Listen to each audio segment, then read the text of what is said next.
Hi everyone, I'm outside. It's night. It's a little windy out here, but I love thunderstorms and I love to read, and I always read before I go to bed, so I thought I'd come out and I'd read to you chapter 12. It's nice and warm, but yesterday was unfortunately Lacey died, which was sad, and William's dad is so let's see what happens here as I read A Dog's Promise, chapter 12. There was fear and anger in Chase's dad's march down to the car. I remained by his side as if to assist. The girl Wenling was crying, wiping salt and tears from her face. Her father held the rod pointed toward him. Chase's dad put his hands on his face. What the heck do you think you're doing? He came to shoot the snake that killed Lacey, Wenling explained. I trotted up to her and she stooped to put her arms around me, the scent of Lacey wafting off her skin. I could feel her grief in the desperate way she clutched me. I was not Lacey, but I could be a dog for her to hug. You don't bring a gun into another man's property without asking permission, Chase's dad said coldly. Wenling spoke to her father, who replied and then lowered his head. He says he's sorry. He meant no disrespect. He asked permission. Ask him to put his gun in the truck, please. Wenling's father opened his door and set the metal rod inside. He can't speak much English, but he has learned to understand more, Wenling advised. I felt some of the tension leave Chase's dad. Look, ZZ, understand how you feel. God knows I'd probably feel the same way. But that snake is an endangered species. You can't actually kill it. It's against the law. You'll go to jail. My father The man looked at his daughter, and she spoke to him in Chinese, and he replied to her. My father asked, what if it bites a child or another dog? I heard a noise and glanced up. Burke and Grant had left the house and were advancing cautiously toward us, Grant pushing the chair. Chase's dad shook his head. They're not aggressive. They only strike out of fear. I've never even seen one, and I've lived here my whole life. Wenling spoke to her father and then reached down to touch me some more. How'd it happen? She asked in a soft voice, wiping her eyes.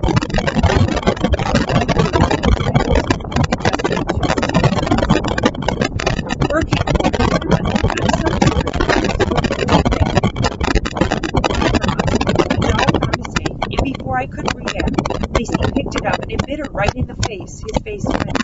She didn't seem to suffer. One thing I thank you for what you did for Lacey, she replied in choked tones. Oh, it wasn't me. It was my brother Grant. He took her to the bed. Grant stepped forward. Hi, I'm Grant. I'm so sorry. I didn't get her in time. Hi, Grant, Wenling said softly. I'm Wenling. Thank you for trying to save Lacey. This is my father, ZZ. I'm so sorry, Grant told her. Everyone stood for a moment. Her father spoke and Wenling nodded. He says he will call the vet and have the bill sent to us. Everyone seemed to be too sad to talk anymore, so Wenling and her father departed, taking with them the smell of my Lacey. I knew I would never breathe in Lacey's scent again. That night, Burke woke me up, running his hands through my fur. Why are you crying, Cooper? Are you having a bad dream? Restless, I padded out into the living room. Grandma was sitting in a chair, the window open. I lifted my nose to Lacey's fading scent. In that moment, it seemed impossible she might bound into the house through the dog door, jump up on Burke's bed to sleep with us. Do you hear Cooper? Grandma whispered. Listen. She ran a hand down my back. Let's go watch. I was surprised when she led me outside. I lifted my leg on some bushes as we made our way to the barn. A slash of light fell onto the ground from the partially opened door. I smelled both the mystery creature and Chase's dad in the barn through that crack, and I could hear his voice and feel an odd vibration in the air. Grandma pulled the door all the way open, and I trotted in to greet Chase's dad, sniffing curiously at the box with metal strings he held in his lap. Please keep playing, Grandma urged. Chase's dad smiled. You caught me. What was that? It was so pretty. Sniffed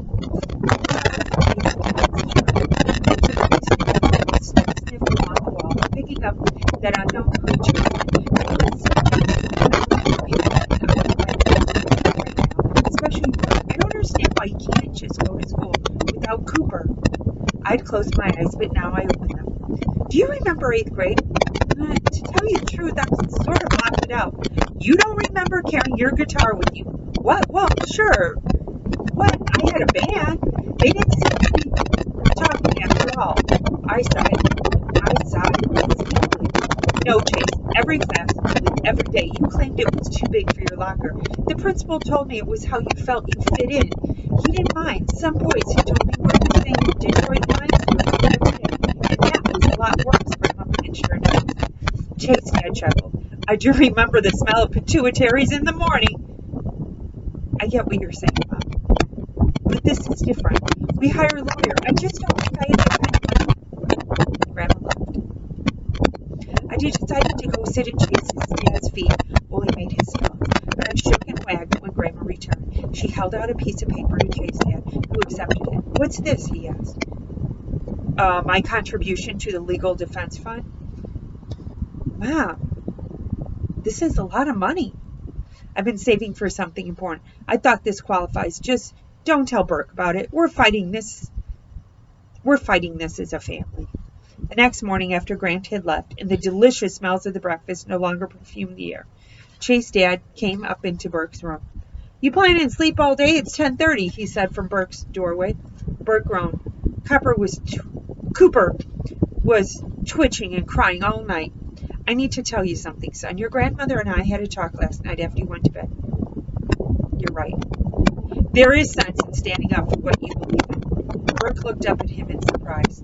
Chase's dad nodded grimly. I called my lawyer first thing this morning.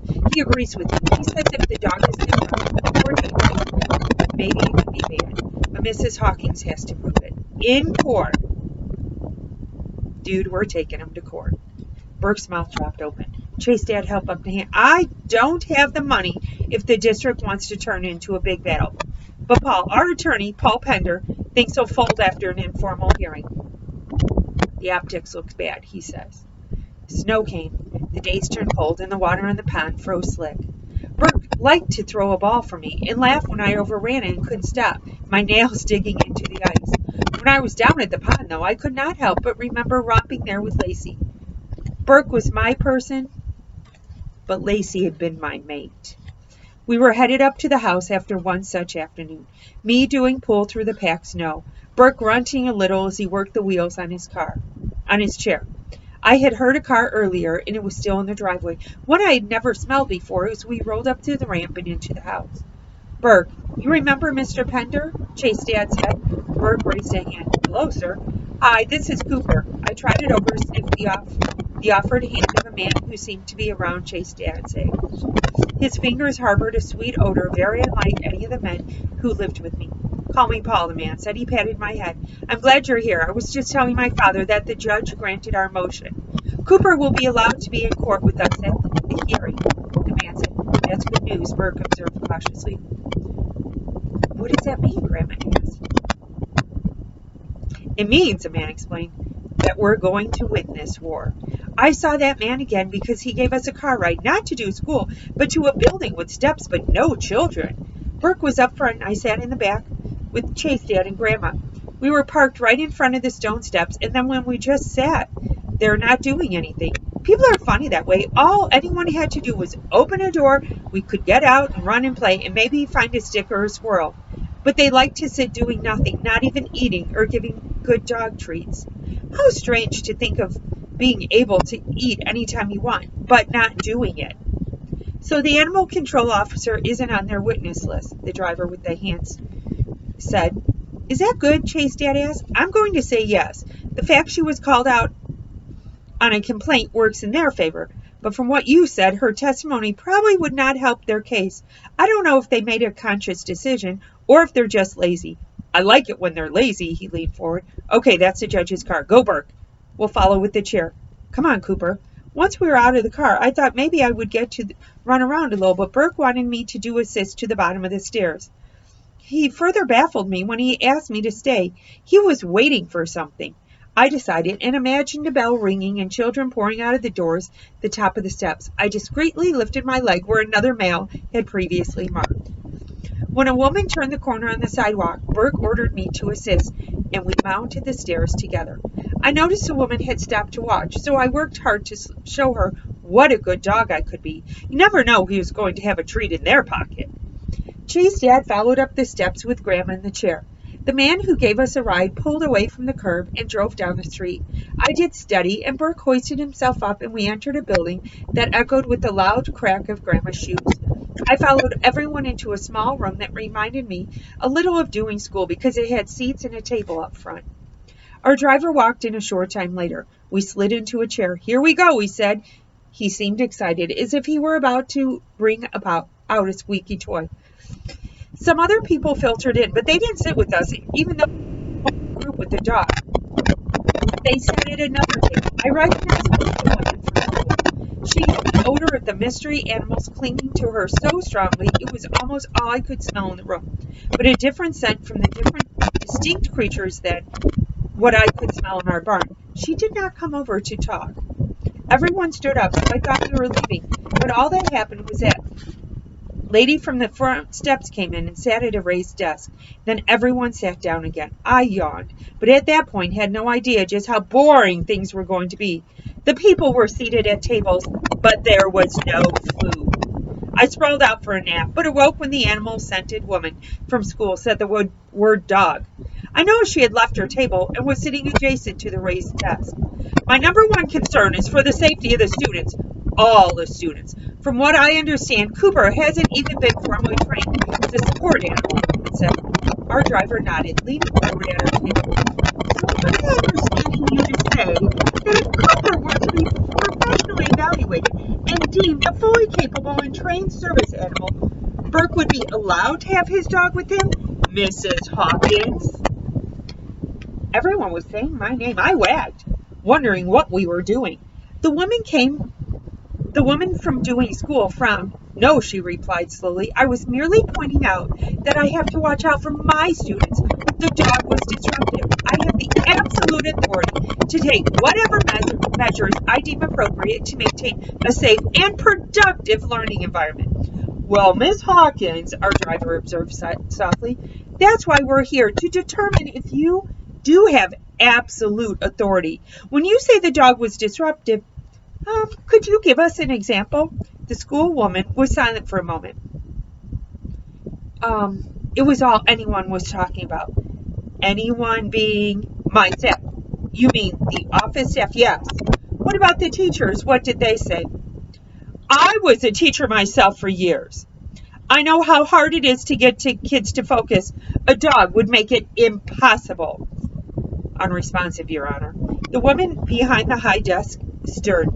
"Miss Hawkins, Mr. Petter is asking you what, if anything, the teacher said to you about the dog." Everyone was saying dog a lot. I was sorry I didn't have any toys with me. "No one said anything to me. They didn't have to.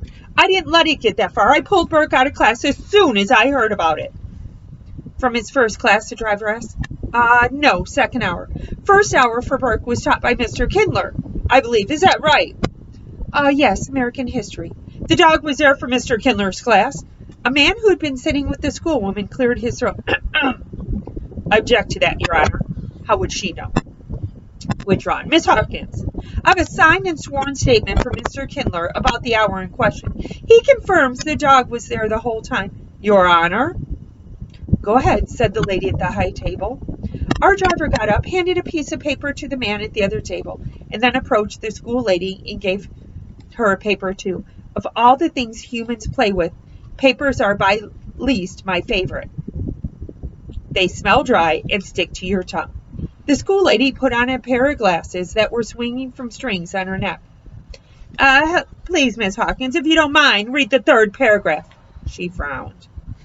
"Miss Hawkins," the driver asked, "at no point did the service dog disturb me, the class, or the other students. He lay quietly by Burke's side. When the bell rang, Cooper sat up, but otherwise did not move until Burke gave him some command. Frankly, I wish my students were as polite as Cooper." Grandma and Burke and Chase Dad laughed. So our driver did too. The mere mention of my name seemed to put everyone in a better mood. The Dew school lady removed her glasses, the motion sending wafts of the strange animal smell into the air. "I've been principal of Lincoln Middle School for 8 years. By all measures, our performance has improved under my administration. It requires making difficult decisions. I am sorry for Burke's other Abel challenges, but the school meets all requirements for his access. For the dog to drag him up the stairs, his paralysis in full view of nearly the entire student body goes beyond the woman at the high desk was shaking her head. I don't agree. I saw Cooper assisting Burke this morning. I thought it was beautiful. Grandma grabbed Burke's hand. After some more conversation, the two school ladies sat back down next to the man at the other table. Maybe he was her driver. Then everyone talked and I slept a little. And then I sensed everyone getting tense. So I woke up and looked at Burke. He scratched the itchy area under my chin. Very well. Thank you, the lady at the tall desk said. Due to the pressing nature of this matter, this young man deserves an education. I will render my decision here tomorrow at 9 a.m. Everyone stood up, so I wagged. That's the end. Chapter 13 will be next. Hope you're enjoying the book. Where do you enjoy to read? I love this. The weather out here is great. Here, see some lightning, rain in the background. Have a good evening or a good day. I know you'll see this in the morning. Miss all of you. Bye. Have a great day remote learning.